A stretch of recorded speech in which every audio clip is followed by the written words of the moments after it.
네. 구원의 확신에 대해서 저희가 살펴보고 있는데요. 구원의 확신에 대해서는 결국은 우리가 구원이 무언가라고 하는 이해와 구원의 확신은 굉장히 밀접하게 연관되어 있기 때문에 구원에 대한 이해가 불분명하고 잘못되면 확신에 대한 이해도 잘못될 수밖에 없습니다. 그래서 이 둘은 함께 연관되어 있다고 우리가 생각할 수 있겠습니다. 구원의 확신에 관계된 그런 책들은 굉장히 많이 있지는 않습니다. 우리가 토마스 브룩스라고 하는 사람이 쓴 이전에 확신에 관계된 책을 함께 읽은 기억이 있는데요. 그런 책이라든지 아니면 번역은 안 됐지만 그 앤서니 버제스라고 하는 사람이 쓴 또 확신에 관계된 그 유명한 책이 있고, 번역은 됐지만 윌리엄 거슬이라고 하는 사람이 쓴 뭐 참된 구원의 확신들, 뭐 그게 그 확신에 대해서 쓴 그런 책들이고, 좀 잘 정리되어 있는 건 웨스민스터 신앙고백서에 그 확신에 대한 기본 교리가 잘 그 구원의 확신편에 보면 표준적으로 잘 되어 있습니다. 그 표준적인 것에 의거해서 상당히 많은 부분이 쓰여지긴 했지만 그러나 좀 충분히 정리되진 않았고, 그러나 모든 그 경건한 하나님의 사람들의 책 안에는 당연히 이제 그 구원의 확신을 충분히 녹여서 그 안에 이제 부분적으로 이렇게 서술한 책들은 많다고 볼 수 있겠습니다. 짧게는 뭐 그 웨스민스터 신앙고백서나 존 시라일이라고 하는 사람이 쓴 설교집에도 보면 그 확신에 대한 그 설교가 있습니다. 그러면 이제 아주 그분도 잘 정리가 되어 있고, 그 오늘날에는 뭐 조엘 비키라고 하는 그 사람이 쓴 확신에 관계된 책인데요. 그 책을 제가 이제 요번에 한번 쭉 읽어보면서 그 여러 가지 내용들을 이렇게 정리를 해놨는데, 그런데 그냥 어떤 논리적 좀 맥락이나 이런 것에 대해서는 좀 일관성 면이나 이런 것들은 좀 그렇게 좋게 보이진 않는데요.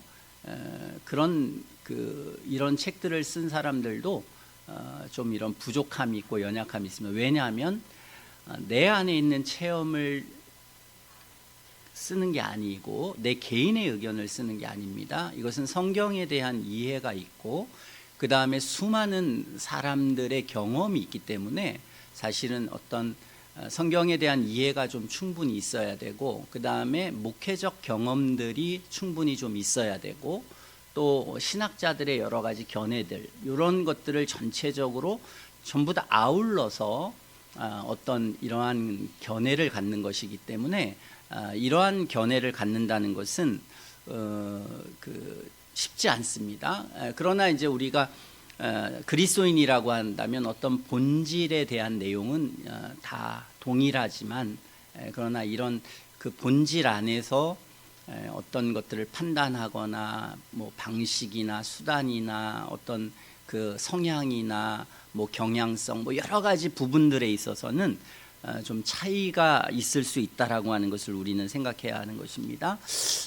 그런 것에서 하나님께서는 우리를 보호하시기 위해서 특별히 성경을 통해서 우리는 구원과 구원의 확신에 대한 어떤 기본적인 내용을 볼 수 있고, 또한 오늘 15절 16절에 보면 성령께서 친히 우리 영으로 더불어 하나님의 자녀가 되는 것을 알게 하시고 양자의 영을 주시는, 이것을 통해서 우리는 어떤 사람이 구원받았는지 구원받지 않았는지에 대해서 또 성령께서 이렇게 도우셔서 이렇게 바른 구원의 확신을 갖도록 그렇게 인도하신다라고 하는 이러한 하나님의 은혜와 도움이 있다라고 하는 것을 우리는 생각해 보게 됩니다. 우리는 오늘 살펴볼 것은 회심에 대한 여러 가지 이제 양상들에 대해서, 이게 확신과도 연결되기 때문에 그런 부분에 대해서 좀 살펴보려고 합니다. 회심을 할 때에 성경은 어떻게 회심에 대해서 말을 하고 있고, 그 다음에 이제 수많은 학자들이나 이런 사람들은 이러한 양상들을 어떻게 생각했는지에 대해서 저희가 이제 이 시간 살펴보려고 합니다. 자, 이런 것들을 우리가 역사를 이렇게 쭉 살펴보는데요. 당연히 우리는 역사를 다 살펴볼 수 없습니다. 예를 들어서 오늘 이 전 세계에 이 회심에 대한 책이 한 생애에서 어떤 사람이 쓴다고 생각해 보면요. 그러면 몇 권 정도가 나오겠습니까? 어마어마한 많은 사람의 책이 나올 것입니다. 그 중에는 경건한 사람도 있고 경건하지 않은 사람도 책이 막 나올 것입니다. 그렇기 때문에 우리가 쭉 그것을 정리한다는 거 굉장히 어렵고, 그 다음에 지금 그 학자들도 우리 뭐 대한민국에 만약에 여러 학자들과 목회자들이 책을 읽는다고 해도 이게 다 뭐 어떤 책은 라틴어로 쓰여진 책도 있고, 그 다음에 프랑스어로 쓰여진 책도 있고, 뭐 이런 책들, 뭐 영어로 쓰여진 책들도 지금 우리가 읽기가 어려운데, 그러한 책들의 그 유명한 신학자도 한두 권의 책이 아닙니다. 뭐 어떤 한 생애에서 도저히 읽을 수 없을 정도로 책이 너무 많습니다. 그러므로 그러한 부분들에 대한 정리를 이제 충분히 할 수가 없는 것입니다. 또 하더라도 그 자기가 읽은 사람들에 의해서 영향을 받게 되고, 그리고 그 영향 때문에 어떤 견해를 취하게 됩니다. 또는 자신이 경험한 회심의 경험에 따라서 또 어떤 사람을 좋아하기도 하고, 또는 어떤 시대에는 굉장히 이렇게 아주 피폐한 시대, 너무 이 교회가 막 죽어 있는 그런 시대 속에서는 이제 어떤 강조점이 다르고, 또는 어떤 참 뭐 이렇게 은혜 시대에 또 보는 강조점이 다르고, 이렇기 때문에 굉장히 다양한 견해를 가지고 있다라고 하는 것을 우리는 생각해야 합니다. 그러므로 우리는 이 다양한 견해 때문에 교회들이 이렇게 형성되어 있다고 하는 것, 그러면서 그런 속에서 우리는 무엇이 더 성경적인가를 자꾸 이제 찾아가야 되고 또 고민해야 되고 그래야 된다는 것을 생각하게 됩니다. 왜냐하면 우리는 이 문제에 있어서 수많은 이단들이 있고 잘못된 사람들이 있습니다. 가톨릭도 그랬고 또 이러한 알미니안도 그랬고 율법 폐기주의자들도 그랬습니다. 그러므로 이러한 회심관과 구원의 확신관을 올바로 찾아간다는 것은 단순한 문제가 아닙니다. 이것을 단순하게 생각하는 사람들이 오히려 굉장히 위험한 사람일 수 있습니다. 단순하지 않습니다. 우리가 회심하는 과정도 단순하지 않고, 자신의 회심을 확인하는 것도 단순하지 않고, 그리고 어떤 것이 바른 회심이고 구원의 확신인가를 찾아가는 것이 단순하지 않습니다. 그러므로 우리는 성경을 계속 읽으면서 고민해야 되고, 그 다음에 오늘 성령께서 우리 속에 역사하신 사람이라면, 회심한 사람이라면 하나님의 성령께서 우리를 바른 방향으로 인도하실 것이고, 회심하지 않는 사람이면 점점점 잘못된 그런 신앙의 그런 완고함으로 나아갈 것입니다. 그러므로 중요한 것은 그것을 고민하는 것이고 은혜를 구하는 것이고 끊임없이 자신을 점검하는 이런 과정이 굉장히 중요한 것이라고 하는 것을 우리는 생각해야 되는 것입니다. 세상도 그렇습니다. 뭐 정치적 견해를 가든지 사회적 견해를 가질 때도 어떤 사람이 너무 편견에 확 사로잡혀 있어서, 요즘도 이제 그런 경향이 있습니다. 옛날에 우리가 윤석열 대통령일 때는 뭐 완전 어떤 사람들 신으로 막 만들고, 또 지금 이재명 대통령이 되니까 이재명 대통령을 신으로 만듭니다. 그리스도인들의 올바른 태도가 아닙니다. 우리는 어떤 사람이든 어떤 단체든지 뭐든지 좋은 면이 있으면 나쁜 면이 있습니다. 또 성경에 따라서 인간은 죄악된 존재이기 때문에 다 그런 흠과 연약함이 있습니다. 완전하기 때문에 쫓는 사람이 문제가 가장 많습니다. 그런 사람들은 금방 배신당했다고 하고 배신하기도 하고 그렇게 되는 것입니다. 사람에게는 다 그런 부분이 있다라고 하는 것을 우리는 감안하는 것입니다. 그 부족함이 있지만 감안하는 것입니다.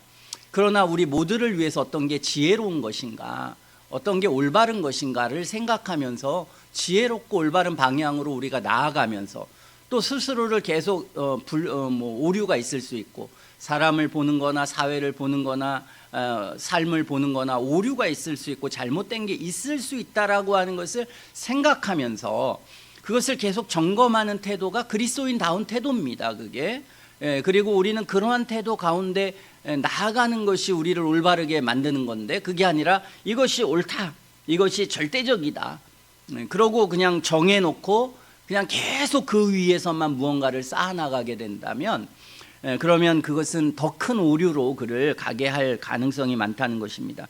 그러므로 우리는 오늘 이 내용들을 살펴보면서도 그러한 태도와 마음의 자세를 우리는 갖는 게 필요합니다. 그리고 우리가 결정적으로 또 강조하지만, 결정적으로는 성경이 기준이 있고, 그 다음에 성경의 기준뿐만 아니라 하나님의 성령이 우리를 도우셔서 정말로 회심한 사람은 올바른 방향 가운데 우리를 인도하실 것이다 하는 그런 확신을 가지고 우리가 이러한 하나님의 사람들로서의 그러한 이 회심관과 확신관을 갖게 되어져야 하는 것입니다. 자, 회심에 대해서 여러 양상들을 이렇게 살펴볼 때에 우리는 성경에서 세례 요한 같은 사람이 있습니다. 모태로부터 성령의 충만함을 입어서 그는 이제 어린아이서부터 굉장히 경건한 삶을 살았습니다. 그러므로 이게 성경의 많은 부분을 차지하진 않지만, 또 많이 그러한 일들에 대해서 기록하고 있진 않지만, 많은 학자들은 이것을 받아들였습니다. 모태서부터 하나님의 성령에 의해서 어떤 사람은 거듭나게 하시고, 그래서 아주 그게 이제 모태에 있을 때 하나님이 거듭나게 하시는 거죠. 자, 거듭남이라고 하는 것은 일반적으로는 하나님의 말씀과 함께 일어나지만, 그러나 하나님의 그리스도의 영의 역사이기 때문에 사실은 말씀과 관계없이도 일어날 수가 있습니다. 그러기 때문에 우리는 이러한 세례 요한의 회심이라고 하는 것은 모태로부터 일어났다라고 하는 것을 우리는 성경을 통해서 보게 되는 것입니다. 또는 디모데와 같은 사람들은 어려서부터 회심한 것으로 인식이 되어서 계속해서 그는 어렸을 때부터 경건한 삶을 살고 나이가 들어서까지 그 경건한 삶을 계속 유지했습니다. 그러므로 우리는 이 많은 그 신학자들은 이걸 과정했습니다. 어린아이 때 우리는 회심하는 사람도 있고, 그리고 이렇게 모태로부터 하나님의 특별한 그 거듭남의 역사가 있을 수 있는 것을 가정했습니다. 왜 이런 가정을 했겠습니까? 그런 경우가 있을 수 있기 때문에. 여기에 이제 두 파로 이렇게 크게 나눠집니다. 이러한 일들이 이제 비교적 굉장히 적게 일어난다. 어린아이의 회심이나 아니면 이런 그 모태의 회심 같은 그런 일들이 있기는 있지만 매우 적은 형태다, 이렇게 이제 말하는 사람이 있습니다. 그러니까 누가 그렇게 했겠습니까?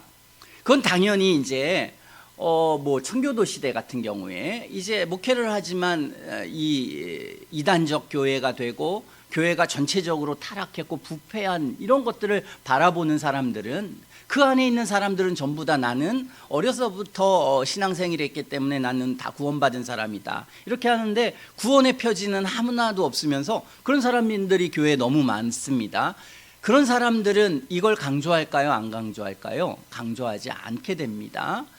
자, 그렇게 되고 뭐 예를 들어서 웨슬레와 같은 사람도 어렸을 때부터 신앙생활 했지만 자기가 회심이란 것들을 체험하게 됩니다. 그렇기 때문에 이런 사람들은 내가 모태에서부터 회심했다거나 어린아이의 회심에 대해서 그렇게 크게 중요성을 두진 않습니다. 자, 그러고 이 사람들은 다 이제 어린아이든지 어른이든지 전부 다 뭘 강조하냐면 회심을 아주 강력하게 강조했습니다. 그게 이제 감리교 운동이 되는데요. 자, 이런 사람들의 부류가 있을 수 있고, 또는 이제 20세기 초나 이제 19세기에는 뭐 네덜란드나 유럽 교회 같은 경우에는 그냥 이제 교회 생활을 하게 됩니다. 그런 생활 속에서 전쟁도 없고 뭐 큰 어떤 어려움도 없고, 그리고 대체적으로 그냥 국가교회 형태로 개신교도들이 굉장히 많았습니다. 18세기, 19세기에 들어서 그 네덜란드나 뭐 독일 같은 데는 굉장히 많은 그리스도인들이 많으니까 그런 속에서 그냥 평온한 삶을 살면서 그들이 그리스도인이 이렇게 되는 사람들을 보고 이 사람들은 여기에 강조점을 많이 뒀습니다. 모태로부터 회심하는 중생하는 경우가 굉장히 많다.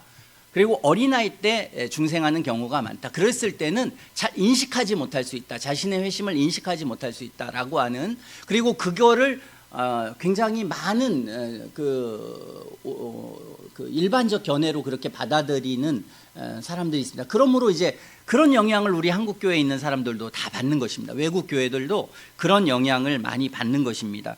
자, 그러한 일들에 대하여 다 역사를 왜곡합니다. 그런 사람들은. 그래서 이제 그렇게 생각하는 사람들은 회심의 역사라는 것이 그렇게 유아 시절에 있는 것보다는 이제 의식할 수 있게 분명히 나타나야 된다는 것을 강조하는 사람들은 자기가 맞는 17세기의 책들, 종교개혁 이후의 많은 책들을 보면서 자신을 확신을 강화시키고, 또 그게 아니라 유아 때나 어린아이의 회심을 일반적으로 보는 사람들은 또 자신에 맞춰서 그러한 것들을 좀 강조하는 그런 경우가 있습니다. 대체적으로 저는 모든 걸 다 알 수는 없지만 오늘날 이렇게 이제 좀 화란의 그 대학들에서 제일 많이 우리가 이제 유학하는 분들이 많은데요. 그런 분들은 이런 경향이 많습니다. 좀 이런 어린아이의 회심이라든지 회심의 어떤 그 극적이고 이런 것들에 대해서는 좀 그렇게 인정은 하나 아주 보편적이지 않은 것으로 좀 받아들이는 그런 사람들이 좀 있고, 반대로 이런 영미계통에, 또 영미계통 안에서도 청교도들의 뭐 이런 영향을 많이 받은 사람들은 이런 회심에 대한 극적인 그런 역사에 대한 강조점을 많이 두는, 이렇게 이제 한국 교회는 특별히 갈라지지만 외국 교회도 다 마찬가지로 이렇게 갈라진다, 이렇게 여러분들이 생각하면 되겠습니다. 이런 속에서 이 윌리엄 거슬이라고 하는 사람은 17세기 사람입니다. 구원의 확신이라는. 그러면 우리는 어떻게, 왜냐하면 이 바빙크 때문에 그런데요.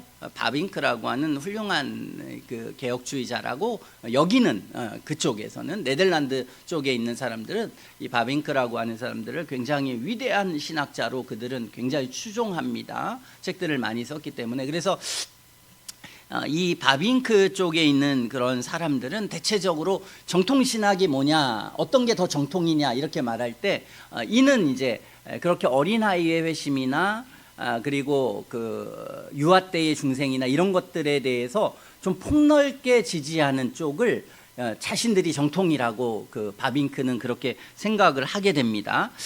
그러면 이제 그것을 부정할 수 있는 거는 뭐냐면, 이 윌리엄 거슬이라고 하는 사람은 상당히 정통에 해당되고, 그리고 굉장히 초기의 사람들입니다. 그리고 이 바빙크는 굉장히 후기의 사람들입니다. 그러니까 바빙크가 정통이라고 할 때는 이 사람은 17세기의 수많은 책들을 보는 겁니다. 바빙크는 수많은 책들을 보면서 그 속에서 굉장히 유명한 그 조직신학자들이나 유명한 목회자들이 있습니다. 영미에. 이제 그런 수많은 사람들의 책을 읽으면서 자신이 어떤 정통을 찾아가는 것인데요. 그런데 우리는 이 윌리엄 거슬이라고 하는 그러한 사람은 이 내용을 말합니다. 어린아이 때 회심하는 경우가 있을 수 있다. 그런 사람들은 자신이 언제 회심했는지 잘 알 수는 없다. 그러나 이들이 이제 그 회심했다라고 하는 그 증거가 있다. 제가 이것을 정리를 안 했는데요. 그 어린아이들은 보통 어렸을 때 이렇게 자랄 때 욕설을 하거나 거짓말을 하거나 또 경건한 것에 대해서 무시하고 조롱하는 그런 일들이 보통 아이들은 있는데, 이렇게 어렸을 때 회심하는 사람 그런 게 없다는 것입니다. 그런 어떤 도덕적으로 굉장히 좀 순결하다, 또 도덕적으로 굉장히 그런 온전함이 있다, 신앙생활하면서. 또 두 번째 특징에 대해서 말하는데, 이런 사람들은 어떤 이 신앙의 일들에 대해서 기도하거나 예배를 드리거나 찬송을 하거나 성경을 읽거나 이런 것에 대한 반감이 없다는 것입니다. 그런 것들이 그들은 좀 자연스럽게 나오는 그런 일들이 있다는 것입니다. 이게 이제 어린아이의 회심인데요. 이들은 어려서부터 그렇게 신앙생활을 충실히 하고, 그리고 크게 벗어나지 않는 삶을 계속 살게 되는 그런 특징이 있다. 그랬을 때 이제 거스리는 그것을 얘기했습니다. 왜 거스리는 이 얘기를 했냐면, 자신이 어렸을 때 회심했다고 하고 경건하지 않는 삶을 살면서도 그렇게 말하는 위선자들이 있었기 때문에 거스리는 이 중용을 잡기 위해서, 또 어떤 사람은 회심했는데 회심하지 않았다고, 그런 경험이나 체험이 없다고 말해서 너무 지나치게 그 사람이 확신을 못 가지게 하는 이 위험 때문에 이 거스리라고 하는 사람은 이러한 내용을 말했습니다. 뿐만 아니라 어떤 경우가 있냐면, 우리는 보통 이 청교도들의 굉장히 중요한 강조점, 또는 18세기에 놀라운 부흥의 역사들이 일어나면서 이전에 있었던 그런 청교도들 신학자들이 만들어낸 것들을 이렇게 체계화하는 과정 속에서 이 회심 신학이 좀 체계화합니다. 자, 체계화하면서 이제 이들은 뭘 강조했냐면, 이런 회심해야 된다. 그리고 율법의 작용이라는 게, 율법의 예비 작용이라는 게 있다는 것을 강조했습니다. 그래서 어떤 사람이 진실한 그리스도인이 될 때 하나님께서 그 사람을 회심시키실 때에 율법을 통해서 그를 두려워하게 하고 무서워하게 하고, 그러한 어떤 과정에 대한 강조점을 굉장히 많이 했습니다. 자, 이들의 강조점은 여기에 굉장히 놓여져 있었고, 그리고 이 19세기, 20세기에 있는 사람들은 이 강조점을 굉장히 좀 부정적인 관점으로 바라봤습니다. 개혁주의에 있는 사람인데도요.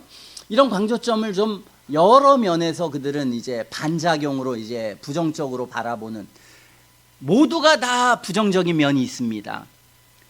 그 속에서 뭐가 성경적인 것을 우리는 잘 찾아내지 않으면 어떤 극단에 이제 빠지게 되는 것입니다. 자, 그러한 사람들의 입장이 있었기 때문에 그 전에 있었던, 우리는 그 확신에 대한 유명한 책들을 보는 것입니다. 이 윌리엄 거스리가 쓴 책들을 보면은, 이 윌리엄 거스리는 또 하나 이제 말하는 것을, 율법의 작용을 느끼기도 전에 복음의 진리를 듣고 그리스도께 인도되는 사람이 있다는 것입니다.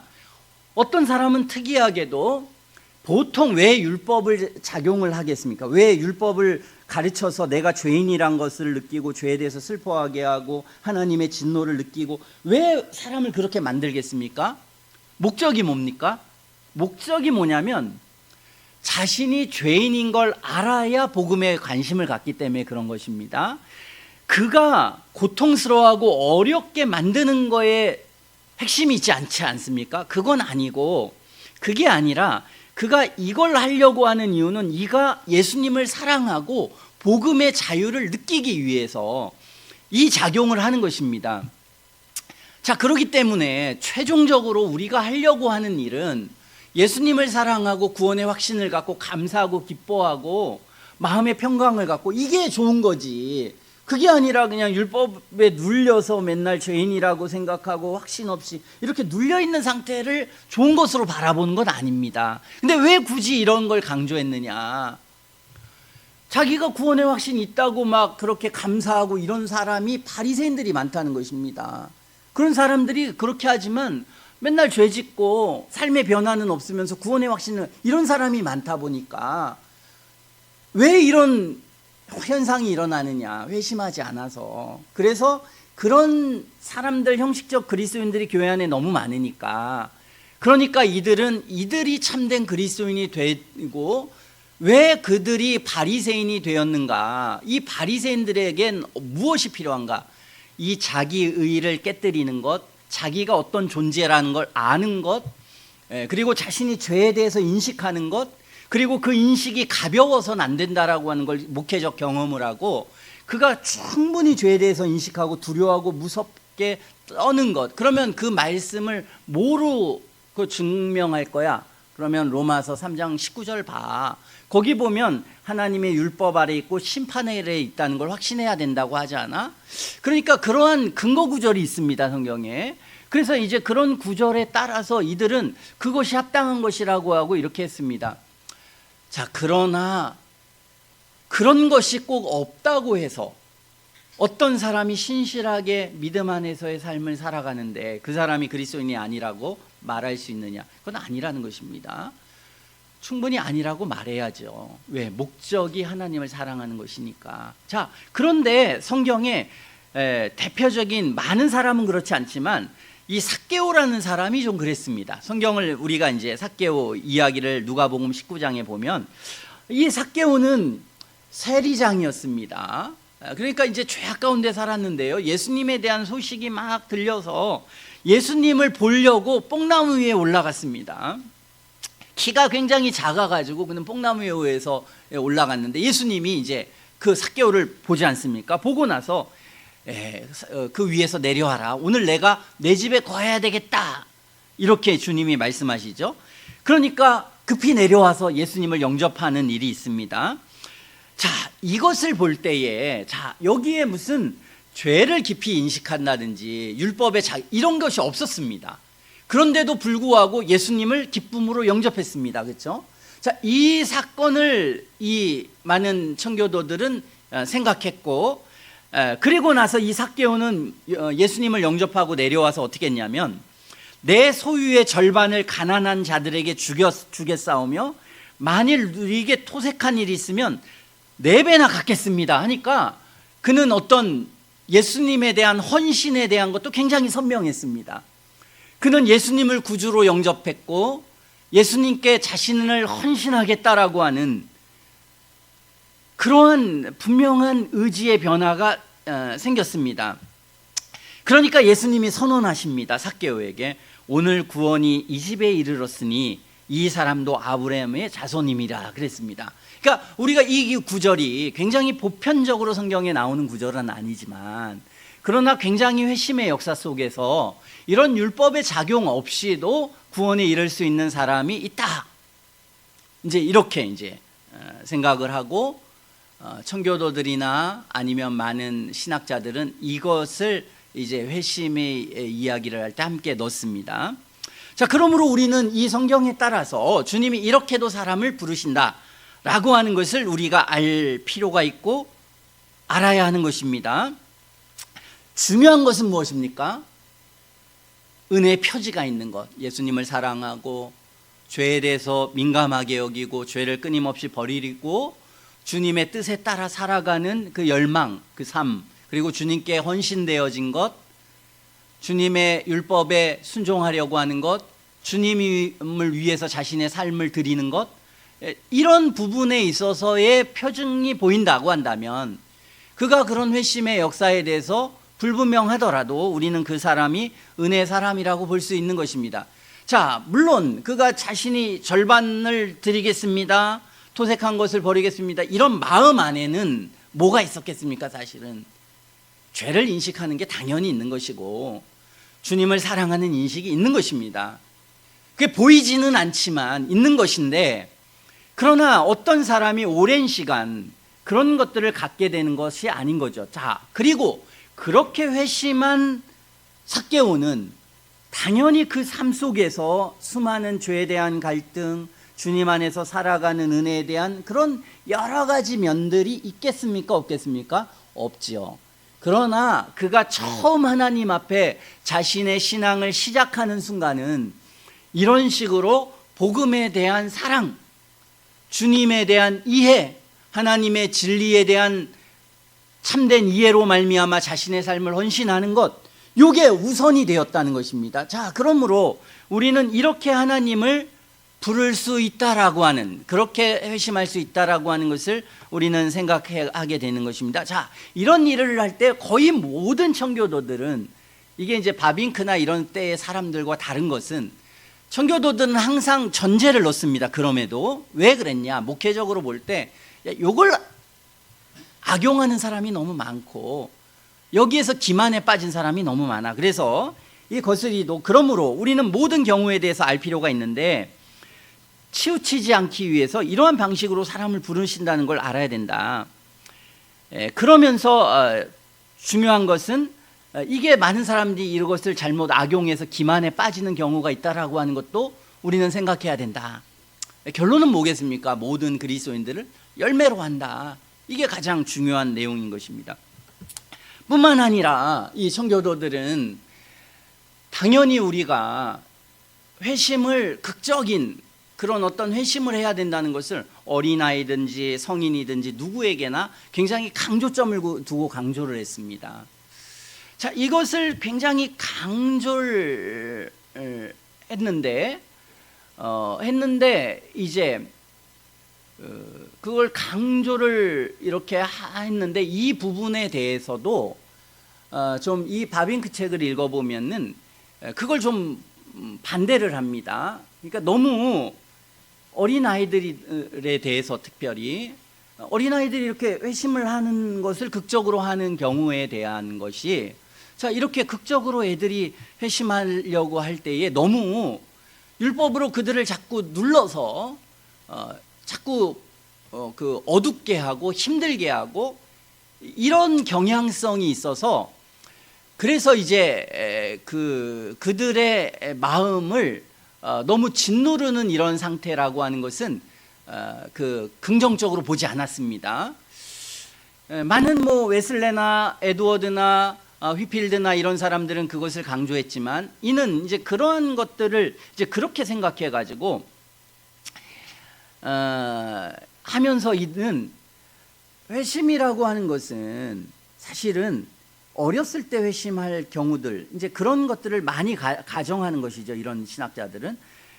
그랬을 때 이 사람들은 회심했는데 어떤 그 청소년 시기에 어떤 특별한 어떤 그 삶의 변화나 어떤 갈등이나 이런 여러 가지 요소들이 있기 때문에 그런 회심이라고 하는 것이 이렇게 잘 드러나지 않는, 부분적으로 잘 알지 못하는 속에 있는 그런 여러 가지 그 사람의 상태에 따라서 달라질 수가 있고, 회심한 사람을 가지고 너무 또 다시 그런 방향으로 억누르는 그 경향성이 존재한다. 그러므로 그렇게 하지 말고 자연스럽게 조용하게 은밀하게 성령의 역사가 있을 수 있는데, 너무나 하나의 어떤 틀 안에 놓고 그렇게 하는 것은 좀 위험한 방식일 수 있지 않느냐, 이제 이런 얘기들을 합니다.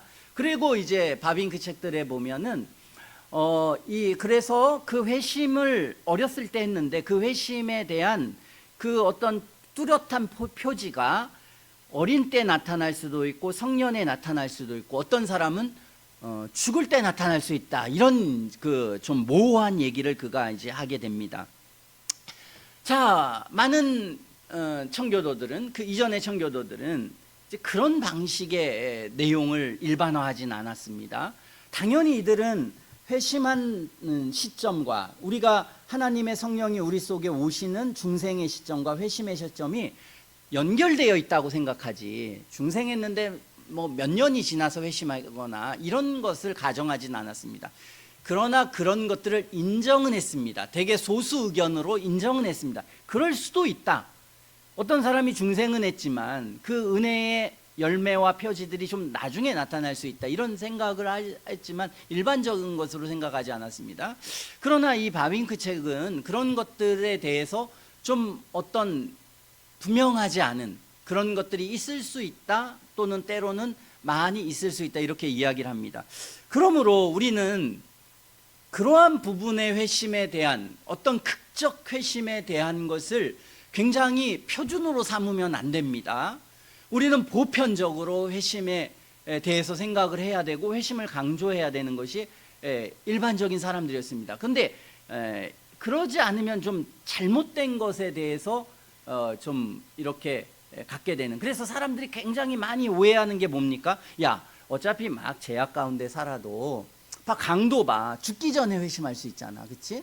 죽기 전에 회심할 수 있는 그런 가능성이 있어. 그러니까 회심이라고 하는 것은 굳이 그렇게 교육을 받고 율법을 통해서 죄를 깨닫고 복음을 많이 알고 그러지 않더라도 이런 극적 회심이 있어라고 하는 것에 대한 것, 자, 이런 극적 회심이 있다라고 하는 것에 대한 것을 우리는 어떻게 적용해야 되겠습니까? 굉장히 중요한 적용 중에 하나는, 어떤 죄인이라도 어떻게 악하게 살아도 하나님의 사랑은 그것을 충분히 포괄하고 넘는다. 우리의 죄가 문제가 되지 않는다. 저 악인인 강도와 같이 평생을 산 사람도 구원받을 수 있다 라고 하는 것에 대한 우리는 소망을 갖게 되는 것입니다. 어떤 사람이 은혜를 계속 추구하면서 자기가 확신이 없고 변화되지 않는 사람이 그래, 하나님은 나를 그렇게 극적으로 언젠가는 회심시키실 거야. 하나님의 사랑은 매우 커. 또 내 죄악 때문에 내가 지은 계속 죄, 그리고 하나님의 은혜를 줬는데도 불구하고 계속 악하게 살아가는 그런 내 모습을 보면서 나는 회심할 가능성이 없어. 하나님이 날 버리셨나 봐. 이런 생각을 하는 사람들에게 하나님은 굉장히 놀라운 사랑 가운데 이렇게 극적으로도 하나님이 구원의 은총을 주셔라고 하는 것을 생각할 수 있습니다. 또는 우리 부모님이 또는 우리 친구가 평생을 복음을 모르고 살았습니다. 그런 사람에게 복음을 전해서 의미가 있을까라고 생각할 때 이 예가 있습니다. 복음을 잘 몰랐어도 마지막 순간에 하나님의 거룩한 생명의 빛으로 그가 거듭나는 일이 있고 구원받는 일이 있네. 그러니까 거기에 소망을 둘 수가 있습니다. 그러나 교회 안에 복음을 들으면서 강도를 생각하면서 그냥 죄악 중에 살면서 구원받을 수 있다 언젠가는, 이걸 여기서 말하려고 절대 준 구절이 아닙니다. 성경은 오늘 그렇게 강팍하게 살아가는 사람은 마음이 더 완고하고 하나님의 진노가 더 쌓여간다 그렇게 말하고 있습니다. 그러므로 그렇게 자신이 나중에 회심할 수 있다는 하나님의 주권을 가지고 자신의 회심을 미루고 죄악 가운데 사는 것을 합리화시키기 위해서 그 구절이 있는 게 아닙니다. 그러나 그럴 가능성은 있다. 왜? 성경이 있으니까. 이렇게 공평하게 이들은 생각했습니다. 자, 그런데 우리가 그 강도의 회심을 우리가 분석해 보니까 그 강도의 회심은 그가 언제 회개했습니까? 죽음의 순간에. 자기가 막 죽음의 순간이 있었습니다. 한 강도는 끝까지 회개하지 않았지만 한 강도는 마지막 죽음의 순간에 회개했습니다. 그리고 그는 죽어가는데 그냥 죽어가는 게 아니라 지금 피를 흘리고 뼈가 부러져 가지고 너무 극심한 고통 속에 사람이 자신을 전부 다 비난하고 있고 자신의 죄에 대해서 손가락질하고 있는 그 상태에서 보통 사람이라면 굉장히 열불이 나고 굉장히 화가 나고, 그리고 내가 지금 이 당하는 고통이라고 하는 게 내 죄보다 너무 무거워, 보통 이렇게 생각할 수 있는 경향성이 강한 한 사람은 그런 상태에 있었습니다. 그런데 그러한 고통 속에서 뼈가 부러지고 피가 흘려지고 서서히 죽어가는 이 극심한 고통 속에서 이는 나는 당연한 결과를 받는 거다 라고 하는 죄에 대한 의식이 웬만큼 크지 않았으면 그렇게 안 했을 거 아닙니까? 그러니까 이는 뼈가 부러지는 이 고통 속에서 자신의 죄는 이 고통 당해도 맞아, 이런 고통 당해야지, 이렇게 그는 생각했습니다. 그리고 많은 사람이 이 예수님을 향해서 손가락질할 때 이는 예수님을 믿었습니다. 그러니까 그 믿음이라고 하는 것, 그 회개라고 하는 것은 굉장히 풍성하고 영광스러운 것입니다. 제자들도 도망가는 그런 때에, 그리고 수많은 사람들이 이를 거짓된 자라고 말할 때 당신은 참된 나를 낙원에 인도할 수 있는 분이라고 하는 그 소망이 생겼고 확신이 생겨서 주님의 나라에 이를 때 나를 생각해 달라고 하는 그런 믿음이 그 영혼 속에 생겨나게 된 것입니다. 자, 이러한 은혜의 역사가 죽을 때 과연 생겨나겠는가? 그게 일반적인가? 어렵지 않겠습니까? 굉장히 어려운 것입니다. 그러나 이런 속에 있는 주권적인 하나님의 은혜가 어떤 사람이 이렇게도 회심할 수 있다, 이렇게 이제 생각을 한 것입니다. 그러나 이 청교도들은, 대부분의 사람들은 이 바로 오늘 우리가 성경에 읽은 것처럼 무서워하는 종의 영을 받고 그 다음에 양자의 영을 받는 것, 이게 회심의 역사의 일반적이다, 이제 이렇게 보았던 것입니다. 이것이 보편적인 것이라고 청교도들도 보았고, 그리고 많은 신학자들도 보았습니다. 바빙크가 어떤 것들을 저는 좀 보았는지 모릅니다. 왜냐하면 바빙크는 뭐 당연히 저보다 훨씬 더 많은 학자들, 그 당시에 있는 학자들의 책을 훨씬 더 쉽게 보았기 때문에 훨씬 많은 책을 봤을 거라고 봅니다. 그러므로 이제 그가 인용했던 여러 사람들이 있었겠죠. 자, 어쨌든 이러한 역사가 보편적이라고 생각하지 않았지만 청교도들은 이 역사가 굉장히 보편적으로 생각했고, 그리고 많은 이 웨스민스터 신앙고백서나 하이델베르그 신앙고백서에서는 이 과정이나 이런 것에 대한 중요성을 많이 쓰질 않았습니다. 거기에서는. 왜? 이거는 굉장히 아주 스탠다드한, 아주 엄밀한 것만 넣어야지, 체험적인 내용을 너무 많이 넣으면 그러면 이제 이것에 누구나가 동의할 수 없는 부분들이 있기 때문에, 그렇기 때문에 이들은 뭘 이야기했냐면, 어떤 사람이 회심일 때 회개라고 하는, 참된 회개가 뭐냐, 회개는 슬픔, 그리고 죄를 버리는 것, 그리고 믿음이라는 건 예수님을 사랑하고 의지하고, 그리고 예수님을 따라 살아가는 마음의 헌신, 뭐 이런 식으로 그것을 담았습니다. 그러나 이미 그것이 담겨 있기 때문에, 회심이라고 하는 것은, 그럼 그걸 유추해 본다면, 그리고 그 과정들을 수많은 경험한 사람들은, 당연히 대부분의 사람들은 그렇게 판단하는 것입니다. 그러나 이제 그렇게 판단하지 않는 사람들이 있었습니다. 그 사람들은, 만약에 이 사람들이 제가 지금 말하는 것을 인정하지 않았다면 우리는 개혁주의 신학자라고 인정하지 않았을 것입니다. 그러나 이들은 뭘 인정했냐면, 자, 그들도 다 결국은 참된 회심이 있다, 회심의 증거가 있는데, 그 증거는 뭐냐면 죄에 대해서 미워하고 하나님을 사랑하는 것에 반복적인, 계속적인 삶의 내용들이 존재한다라고 하는 것, 이게 가장 중요한 것입니다. 참된 회심의 증거들에 대해서 이들이 말하고 있기 때문에, 물론 그 증거들을 말할 때 아주 청교도들이나 이런 사람들은 굉장히 위선자들도 있기 때문에 다각적인 고민들을 하면서 수많은 어떤 내용들을 씁니다. 점검하는. 그러나 이런 분들은 그 점검에 대해서 굉장히 완화시켜서 말합니다. 풍성하게 그러한 것들에 대한 내용을 많이 말하지 않습니다. 왜? 그런 것들은 너무 자신을 자꾸 돌아보고 율법주의로 만들거나 자신의 회심을 확신하지 못하게 하는, 그런 너무 근심에 가게 되는 그런 경우로 역사할 수 있는 경향성이 많으니, 너무 그것에 대해서 보편적으로 말하지 말고 좀 넓게끔 그렇게 말하자라고 하는 그런 부분으로 이제 많이 논의하지 않습니다. 그러나 그런 핵심은 동의할 수 있는 내용입니다. 뭐냐? 죄에 대해서 끊임없이 버리려고 하는 의지, 그리고 주님을 사랑하는 마음, 이런 건데, 그럼 그걸 구체화시키면 뭡니까? 라고 말할 때는 좀 어렵죠. 물론 어렵습니다. 그러나 어쨌든 이제 그들은 이제 그렇게 말하는 것입니다. 자, 일반적인 방식에 말할 때는 우리가 아까 종의 영과 양자의 영이라고 말했죠. 자, 그것에 대해서 이제 여러 가지 이제 분석을 할 때도 이들은 크게 두 가지로 분석했습니다. 성경을 읽을 때. 그래서 윌리엄 거스리는 급작스럽게 회심하는 경우가 있다, 성경에 보니까.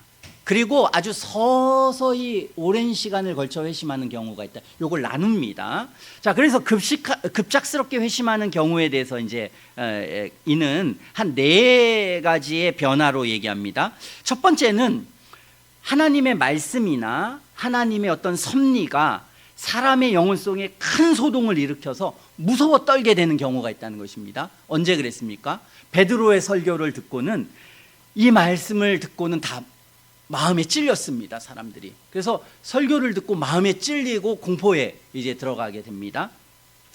자, 그러한 속에서 그들은 복음의 말씀을 듣고는 이제 회심을 하게 되는데, 이런 경우가 있습니다. 또는 간수가 이제 예수님의 제자들이 이제 사도가 옥에서 나오게 되니까, 탈출하게 되니까 굉장히 이제 공포감을 느끼게 되고, 그리고 그때 이제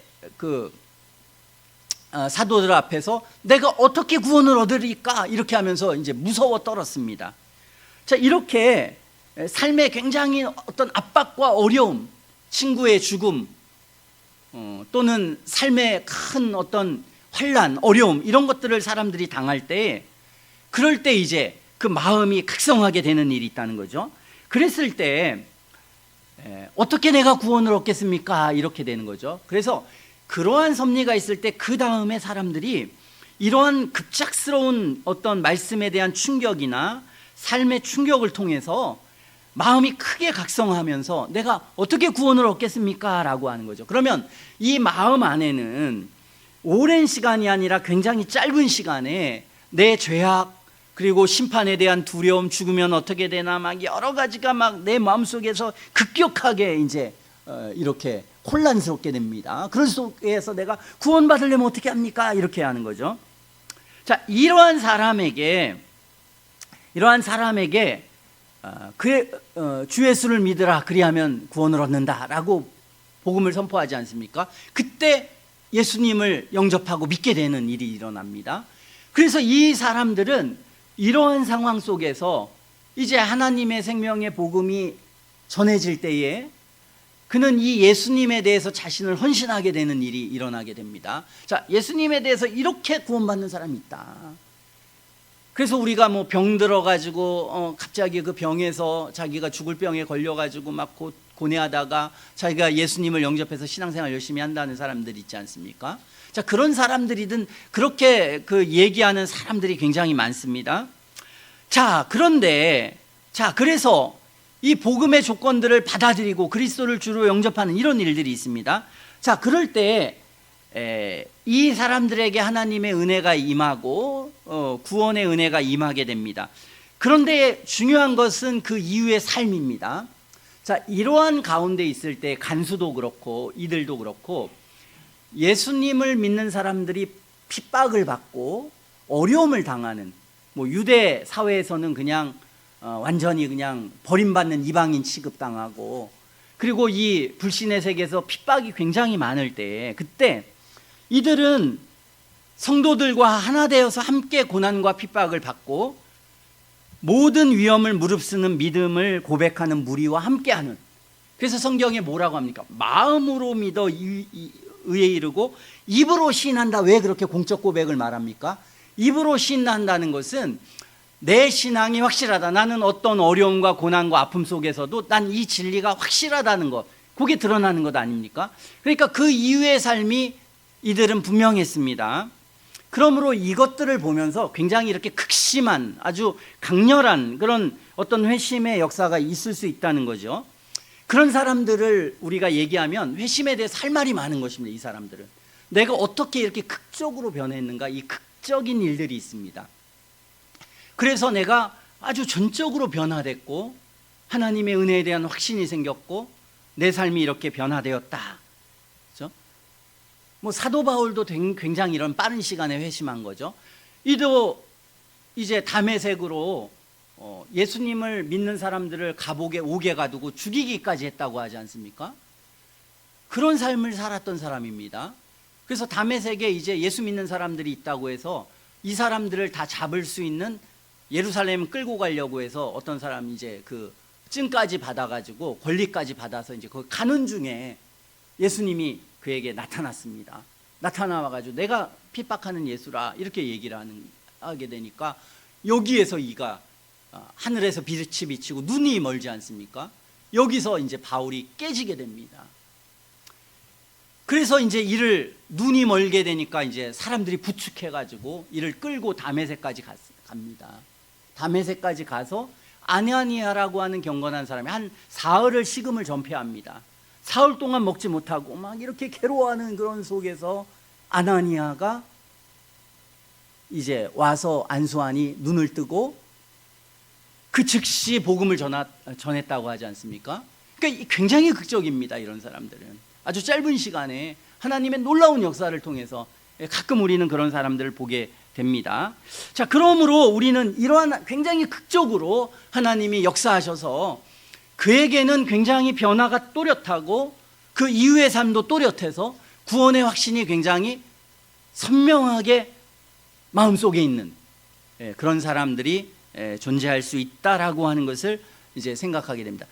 그리고 또 하나 회심의 경향은 비교적 차분하고 부드럽게 오랜 시간에 걸쳐 역사하는 경우에 대해서 이 거스리는 이야기를 합니다. 자, 그래서 그런 과정, 그런 회심의 과정은 굉장히 다양하고 여러 가지다. 이것에 대해서 얼마나 많은, 그리고 굉장히 잘못된 광신적인 사람도 있을 수 있고 가톨릭에 있는 사람도 있을 수 있고 뭐 여러 사람들이 있을 수 있습니다. 뭐 그 바빙크 책에 보면 거기는 막 그냥 뭐 불교의 회심 뭐 여러 가지 뭐 유대교 회심, 이슬람 이런 것까지 막 다루면서 이제 조금 그런 회심관에 대한 좀 뭔가 부정적인 그런 부분도 많이 있으니까요. 자, 굉장히 많은 부분들에 있어서 그럼에도 불구하고 이 거스리를 뿐만 아니라 많은 하나님의 사람들은, 경건한 사람들은 사람들의 회심을 돕기 위해서 어떤 사람이 이런 과정 속에 있을 때 어떻게 생각해야 되느냐, 그리고 어떻게 그 상황에서 하나님의 은혜를 추구하는 게 맞고 어떻게 자신을 점검하는 게 맞고라고 하는 굉장히 다양성이 있게 되는 것입니다. 뭐 바빙크는 제가 목회를 했는지 모르겠습니다. 목회를 안 한 걸로 알고 있는데 신학교 교수로 있었던 걸로 아는데요. 교수들이 뭘 알겠습니까? 교수들이 목회를 안 해봤기 때문에 다 간접 경험입니다. 간접 경험. 그러니까 과거에는 이제 신학교 교수를 할 때 목회를 안 하면 신학교 교수를 안 시켰습니다. 당연히 그래야 될 것 같습니다. 지금은 그냥 외국 유학 오고 뭐 서울대 나오면 그냥 교수하고 이러는데요. 그런 사람들이 무슨 신학을 알 수 있을까? 신학을, 올바른 신학을 견고하게 세워나갈 수 있을까? 저는 부정적입니다. 목회를 해야 수많은 사람들을 다루고 하나님의 말씀의 역사와 이해를 가지고 어떻게 나가야 되는 것이 알지, 그냥 공부만 해서는 치우치기가 쉽고 위험하다고 그렇게 생각합니다. 어쨌든 거스리와 같은 사람들은 목회를 한 사람들이기 때문에 그런 하나님의 세밀한 일들이나 사람들에 대한 거나 여러 가지 경험을 했기 때문에 이제 그런 것들을 이렇게 체계화시킵니다. 우리가 표준적인 건 예전에 말씀드렸습니다. 말씀을 궁구하는 단계, 뭐 이제 죄에 대해 슬퍼하는 것, 통회하는 것, 그 다음에 겸비하는 것, 예수님을 영접하는 것, 요 이제 5단계로 나누는, 그게 이제 나중에 회심신학을 정리한 사람들인데요. 그것이 뭐 5개 안에 또 뭐 분류하자면 막 굉장히 많습니다. 왜 굉장히 많냐? 당연히 도우려고 하는 거지. 그걸 가지고 좀 극단적이다 뭐 이렇게 보는 사람들은 경험이 없으니까, 그리고 그렇게 위선자들을 고쳐보려고 하지 않았으니까, 그리고 그런 사람들이 회심하는 그런 여러 가지 면들에 대한 변화나 이런 것들에 대해서 해보지 않았으니까, 그러니까 말할 수 없는 것입니다. 위험하게 생각하는 것이고 추상적으로 생각할 수밖에 없는 것입니다. 자, 이는 생각하기를, 이 거스리는 이런 분석을 한 건 뭐냐면, 어떤 사람이 교회에 처음 온 사람도 가정하고, 또는 거스리가 목회했을 때는 이미 많은 사람들이 교회 안에 있지만 그러나 형식적인 그리스도인들이 많았기 때문에 그런 형식적인 그리스도인들이 어떻게 참된 그리스도인으로 돌아오게 되는지에 대한 요 모든 것들을 가정하면서 이 내용을 말하는 것입니다. 그래서 먼저는 하나님께서 사람들을 설득하시는 일이 있다. 하나님의 말씀을 듣는 거나 아니면 삶의 고통이나 어려움이나 이런 거 가지고 사람을 설득합니다. 그래서 계속 이전에는 하나님을 거절해 왔습니다. 복음을 들어도 그냥 다 불신 가운데 있고 그냥 뭐 대충 듣고 그냥 죄악된 삶 속에서 막 이렇게 있었는데, 그런 사람에게 하나님이 다가가셔서 마음속에 깨달음을 주십니다.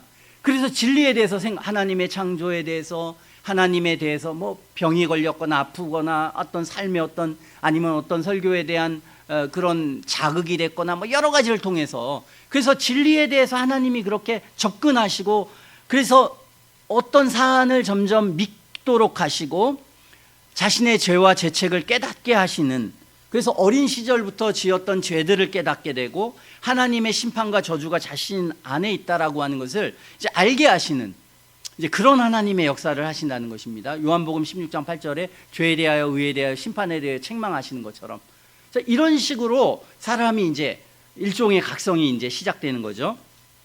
그러면서 이 두 번째로 거스리는 그가 가지고 있는 모든 의를 깨뜨리시는데 자신이 가지고 있는 거짓된 믿음, 막연한 확신을 깨뜨려 버린다. 그래서 진정한 참된 은혜와 자신이 거짓되고 공허한 상태가 얼마나 다른지를 하나님 보여주신다는 거죠. 그래서 진정한 은혜가 뭐고 내가 가지고 있는 거짓된 은혜가 얼마나 잘못됐는지, 이런 것에 대해서 깨뜨리는 작업이 있다는 것입니다.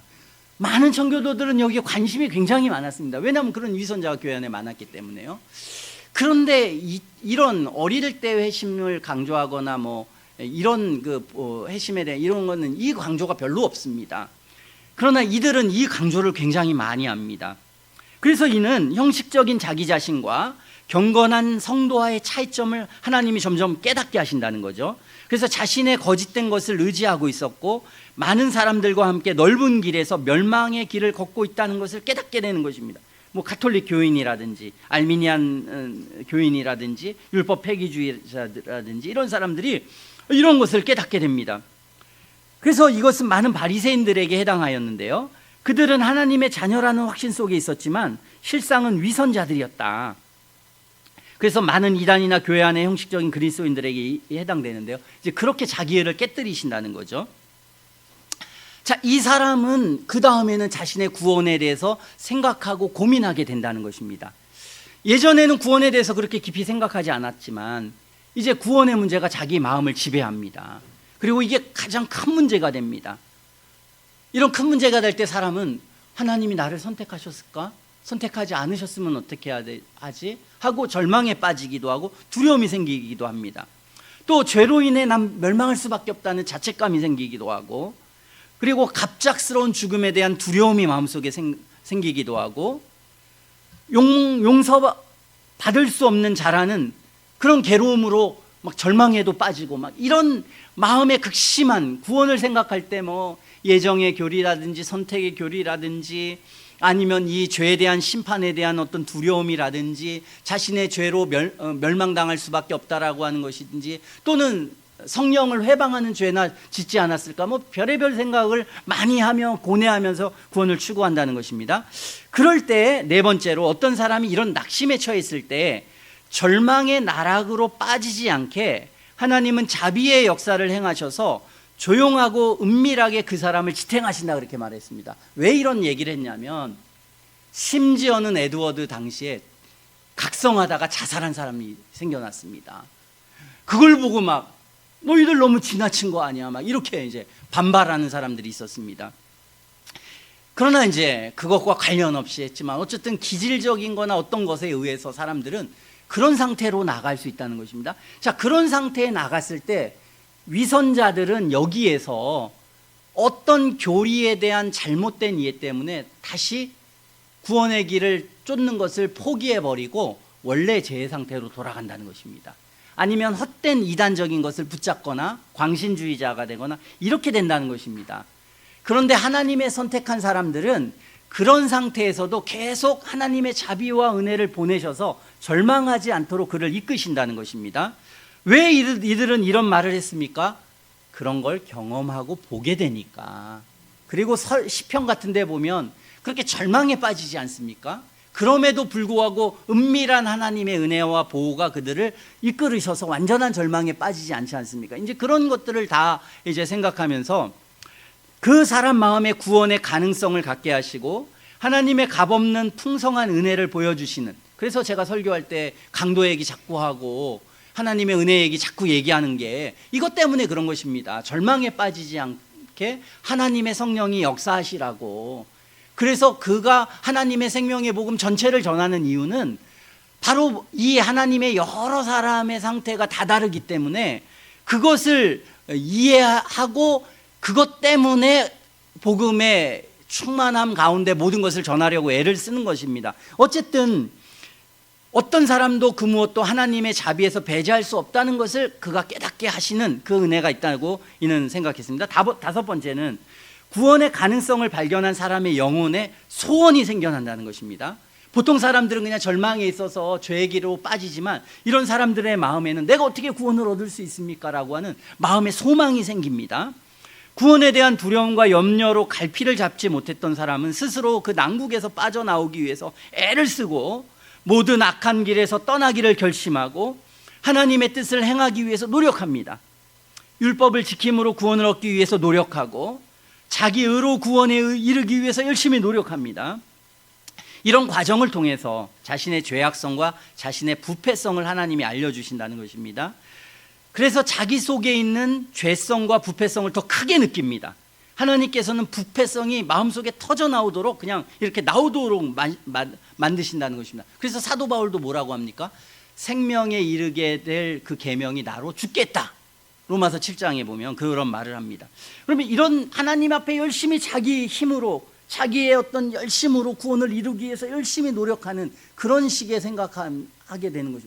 이 과정을 통해서 예전에 바리새인으로 있었을 때 자기 의가 높았고 자기 자랑이 있었던 이것을 다 깨뜨리는, 자기가 얼마나 부패했고 더러운 존재인지를 마음속에 크게 느끼게 되는 이 범죄가 오히려 하나님의 은혜 가운데 나갈 때 더 드러나게 되고 그 죄성이 자꾸 나타나고 그 죄에 굴복하고 막 그런 일들이 마음속에 막 일어나서 어려움을 오히려 더 겪게 되는 이 과정을 갖게 된다는 것입니다. 자, 그 다음에는 하나님께서 자신이 가지고 있는 의로움이 그런 걸 통해서 얼마나 거짓되고 불결한지, 스스로가 의롭고 선하다고 생각하였던 것에 얼마나 큰 결점과 악이 있는지 보여주신다는 것입니다. 그래서 자기가 의지하고 있던, 자기가 선한 사람이라고 생각했던, 그리고 자신이 그나마 의롭다고 한다는 것이 얼마나 많은 결점이 있는지, 얼마나 큰 악이 그에게 있는지 그 본성과 그것을 더 깊이 보여준다는 것입니다. 그래서 이 모든 걸 통해서 자신을 죽이고 자기 의에 대해서 죽고 스스로의 힘으로 구원받을 수 없음을 철저하게 알게 하시는, 그래서 세리가 가슴을 치며 하늘을 우러러보지도 못하고 나는 죄인이로소이다. 바리새인은 뭐라고 했습니까? 그런 상황 속에서도 죄를 모르고 나는 그나마 그래도 그렇게 불결한 이방인처럼 살지 않았어 라고 하는 그런 자기 의에 의존하고 있는 교만한 영혼이 아니라 하나님 앞에 자신이 깨어지는 겸손한 영혼이 되게 만드신다는 것입니다. 이런 상태가 있을 때에 이 거스리는, 이런 때 보통 사람은 혼자 있기 원한다, 이렇게 이제 있는 말했습니다. 혼자가 되길 원해서 혼자가 되고 싶어하고 이전처럼 사람들과 어울리지를 잘 못한답니다. 이는 이렇게 말했습니다. 하나님께서 그를 광야로 이끌어서 자기 자신과 대하도록 하시고 자기 스스로를 살피며 부끄러워하며 자기 혐오에 빠지도록 하나님께서 자신을 부르신 날들을 자신이 얼마나 업신이 여겼는지 이걸 생각하도록 한다는 것입니다. 그래서 자신을 더 점검하게 하고 생각하게 하고, 그래서 우리가 존 버년의 그 책들을 보면, 그렇죠? 가족이나 뭐나 확 뛰어나가지 않습니까? 그게 가족을 뛰어나간다 그런 뜻이 아니라 그 마음을 얘기하는 것입니다. 마음이 홀로 되기 위해서 그렇게 간다는 것입니다. 나중에는 이걸 가지고 이제 겸비라고 하는 것으로 이제 청교도들은 나중에는 이제 정리를 합니다. 그러니까 이 자기 자신에 대해서 이렇게 절망하게 만들고 자신의 의에 대해서 자신이 얼마나 불결하고 악한 자인지라고 그 인식이 영혼 안에 들면 이제 밥맛도 잃어버리고 그냥 모든 것이 그냥 힘들어져 버리고 그냥 큰 절망에 빠지고, 그렇다고 은혜의 상태도 있는 것 아니고 죄를 깊이 느끼는 절망의 상태에서 그걸 벗어나려고 노력했는데 은혜는 없고 삶은 강팍하고 내 삶은 자꾸 죄악 안에 노출되고 은혜의 표지는 그렇게 강하지 않는 이 상황에서 절망하고 있게 된다는 것입니다. 이 모든 생각과 묵상을 바탕으로 삶과 죽음에 대해서 이제 사람은 기도하고 주님 앞에 나아가기를 간절히 결단하고 나간다는 것입니다. 자, 이런 상황에서 사람이 나가게 될 때에 이제 하나님께서 양자의 영을 보내주셔서 하나님의 말씀 안에 있는 사랑과 언약에 대한 말씀이 자신 안에 크게 다가오도록 하나님이 오늘 양자의 영을 부어주신다고 하지 않습니까? 그래서 영혼이 살아나고 하나님에 대한 사랑이 느껴지고 하나님을 사랑하게 되고 경건한 믿음 안의 삶을 살아가는 그 은혜의 역사가 이렇게 일어난다는 것입니다. 자, 이러한 회심을 아주 총체적으로 많이 말했습니다. 한 10가지, 지금 9가지 얘기했죠. 5가지로 했든 10가지로 했든 그게 세 가지로 하든 중요한 것은 무엇이냐? 중요한 것은 회심의 가장 궁극적 요소는 죄를 깨닫고 슬퍼하고 의지적으로 죄를 버리는 게 회심입니다. 그리고 그리스도를 사랑하게 되는 게 회심입니다. 이 요소만 충족되면 된다. 이 결과를 위해서 이 목회자들과 신학자들은 하나님의 사람과 성경을 충분히 이렇게 분석해 봤더니 이런 일들이 사람 속에 있더라라고 하는 것을 생각했던 것입니다. 그리고 그것은 굉장히 성경적입니다. 아니, 로마서가 이방인들만 위해서 쓰여졌겠습니까? 뭐 루터는 원래가 복음 안에서 안 자란 사람이고, 번연은 복음과 무관한 사람이고, 뭐 위필드는 복음과 무관한 사람이고, 에드워드는 태어날 때부터 복음과 무관한 사람이었습니까? 아닙니다. 이들도 다 어렸을 때부터 신앙생활 한 사람들이고 신앙 안에 있었던 사람들입니다. 그런데 그럼에도 불구하고 이들은 이 가능성이 있을 수 있다. 얼마든지 그냥 자연스럽게 그냥 경건생활, 최종적으로 이 사람들이 다 강조하는 것은 결과적으로는 결론이 회심입니다. 성화입니다. 어떤 사람이 정말 경건하게 살을 도덕적으로, 그 도덕적이라는 것은 그냥 도덕적이 아니라 성경이 말하고 있는 그런 거룩한 삶과, 그리고 주님을 사랑하는 것과 신앙 고백이 있다면 당연히 그것은 그 경험이 있든 경험이 없든 이런 게 중요한 게 아닙니다. 그 사람은 회심한 사람입니다. 이것은 모두가 다 동의하는 것입니다. 그러나 왜 이들은 이것을 이렇게 자세하게 말했습니까? 강신자이기 때문에 이걸 말한 게 아닙니다. 그리고 이 사람들이 어떠한 지혜롭지 못해서 목회를 하지 않아서 말한 것이 아닙니다. 그것은 그 당시의 모든 목회적 상황을 보고, 그리고 그러한 위선자들이나 거짓된 사람들을 정말 구원에 이끌기 위한 간절함으로 이것을 했던 것입니다. 물론 그런 속에서 극단적인 사람들이 있습니다. 그런 사람들은 그냥 그 체험만을 자꾸 중요시 여기는, 그래서 억지로 그 결과가 나타나기보다는 억지로 이런 체험만을 가져야 된다라고 하는 것을 끊임없이 강조하고, 그래서 어떤 사람을 로봇처럼, 우리는 뭡니까? 주님을 사랑하기 위해서, 주님 안에서 살기 위해서, 구원의 확신을 갖고, 그리고 주님의 자비와 평안과 기쁨을 누리기 위해서 이 과정이 필요한 거고, 그 과정은 다 필요가 없습니다. 사실은 그렇게 되는데 내가 굳이 율법을 좀 깨닫게 되다가 뭐 이 10가지 가정 전혀 없는데 내 마음속에 그런 게 생기면 확신을 가지면 되는 것입니다. 그러나 굳이 이 과정을 다 얘기하는 것은 그런 사람이 존재하기 때문에, 또 그러한 것들이 그렇게 하나님께서 여러 다양한 역사로 역사하시기 때문에, 그리고 그런 위선의 자들이 너무 많기 때문에 그 모두를 보호하기 위해서, 더 온전한 가운데 이끌기 위해서. 왜? 이들은 정말로 천국과 지옥을 믿었기 때문에, 그리고 이것이 얼마나 심각하고 중요한 것인지 알았기 때문에, 막연하게 그냥 어렸을 때 세례받고 믿음의 가정에 태어났으니 넌 어떻게 해서든지 다 구원받을 거야, 그리고 그 회심은 아직 잘 드러나지 않지만 언젠가 드러날 거야, 물론 그럴 수도 있다고 생각했지만 그럼에도 불구하고 아닐 수 있는 가능성도 많기 때문에, 그렇더라도 그것이 어리든지 어른이든지 어떤 때 우리는 그 사람이 천국에 가거나 지옥에 갈지 모르기 때문에 복음 전체를 전하고 그 표지가 분명히 드러나기를 원해서 이들은 그렇게 했던 것입니다.